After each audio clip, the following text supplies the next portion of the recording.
নমস্কার বন্ধুরা, মৌমাস রান্নারঙে আপনাদের সকলকে স্বাগত। আশা করি আপনারা সকলে ভালো আছেন। আমি আজকে কোনো রান্নার রেসিপি নিয়ে আসিনি। আমি আজকে আপনাদের করে দেখাবো একটা মশলা।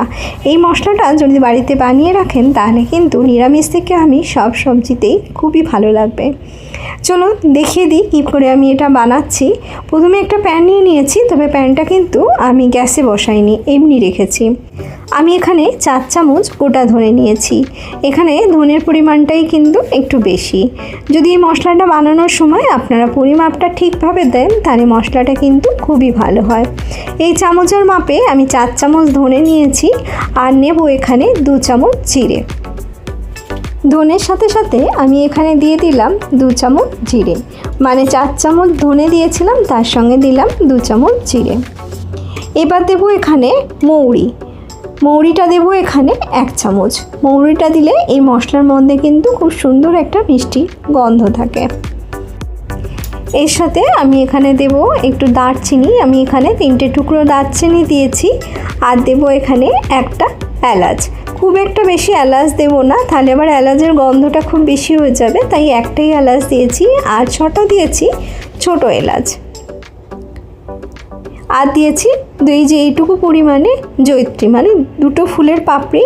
আর জায়ফল দিয়েছি, দেখতেই পাচ্ছেন কতটুকু, কারণ জায়ফলের গন্ধ এই মশলায় খুব একটা বেশি দিলে ভালো লাগে না, তাই আমি অতটুকু পরিমাণেই দিয়েছি। আর দিয়েছি 1/2 চামচের মতো গোলমরিচের পরিমাণটা কিন্তু আপনারা একটু বাড়াতে পারেন যদি ঝাল খেতে পছন্দ করেন। আর দিয়েছি 1/2 চামচ এখানে সাজিরে। আর দেবো এখানে 2টো শুকনো লঙ্কা। এবার এর মধ্যে দিয়ে দেবো লং। এখানে দিয়েছি 6টা কি 7টা লং দিয়েছি। আর দেবো এখানে তেজপাতা।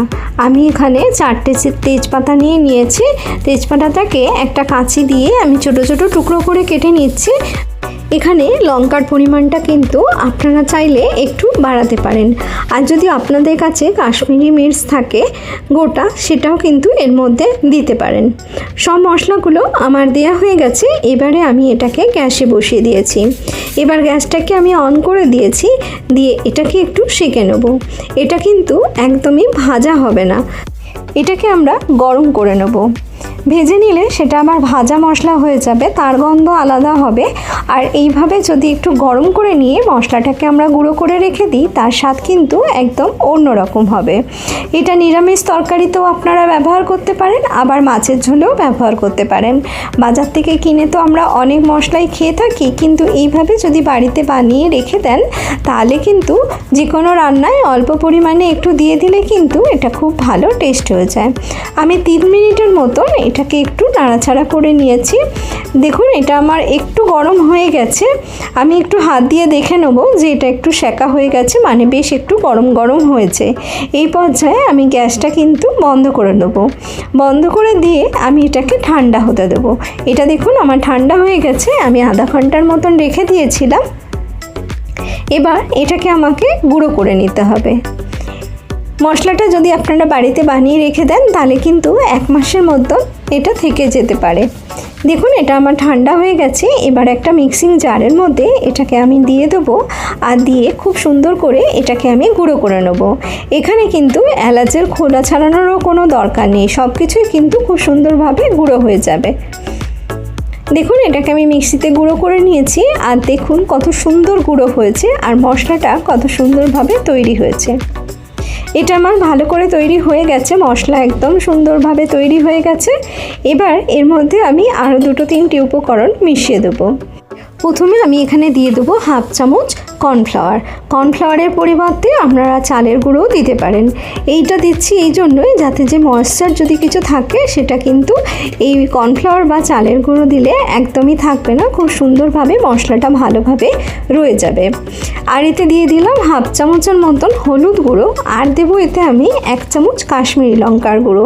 যেহেতু প্রথমেই আমি বলেছিলাম আমার কাছে কাশ্মীরি লঙ্কার ছিল না, তাই আমি এখানে কাশ্মীরি লঙ্কার গুঁড়োটা ব্যবহার করলাম শুধুমাত্র রঙের জন্য।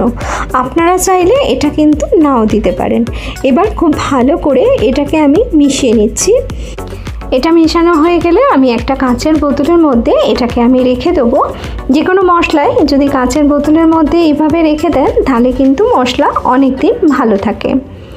যারা আমার চ্যানেলে নতুন ভিজিট করছো তারা আমার চ্যানেলটা সাবস্ক্রাইব করে নিও, আর পুরনো বন্ধুদের জন্য রইল অনেক অনেক ভালোবাসা। মশলাটা মিশিয়ে নিয়েছিলাম। এই দেখুন আমি একটা কাঁচের ছোট্ট বোতল নিয়ে নিয়েছি, আর এর মধ্যে আমি পুরো মশলাটাকে ঢেলে দেবো। এইভাবে মশলা করে আপনারা কিন্তু বাড়িতে রেখে দেবেন, আর যে কোনো রান্নায় ব্যবহার করবেন, দেখবেন রান্নার স্বাদই কিন্তু একদমই অন্যরকম হবে। রান্নার পরিমাপ অনুযায়ী কিন্তু এই মশলার পরিমাণ আপনারা দেবেন। যদি কম করে বানান তাহলে কম দেবেন, আর বেশি বানালে একটু বেশি দেবেন। একবার অবশ্যই এইভাবে মশলা বানিয়ে আপনারা রান্নায় ব্যবহার করে দেখবেন, আর আমাকে জানাবেন রান্নাটা কত সুন্দর হয়েছিল। মশলাটা আমার ঢালা হয়ে গেছে, আর মশলাটা তৈরিও হয়েছিল খুব সুন্দর। আমি ঢাকাটা লাগিয়ে দেবো। লাগিয়ে এটাকে কিন্তু আপনারা 1 মাসেরও ওপর এটাকে রাখতে পারেন। এটা খারাপ হবে না, কিন্তু খুবই ভালোভাবে এটা রয়ে যাবে। আশা করি আমার এই মশলা তৈরির রেসিপি আপনাদের ভালো লেগেছে, আর ভালো লেগে থাকলে একটা লাইক কমেন্ট করতে একদমই ভুলবেন না। আমি আবারও চলে আসবো নতুন কোনো রেসিপি নিয়ে আপনাদের সামনে।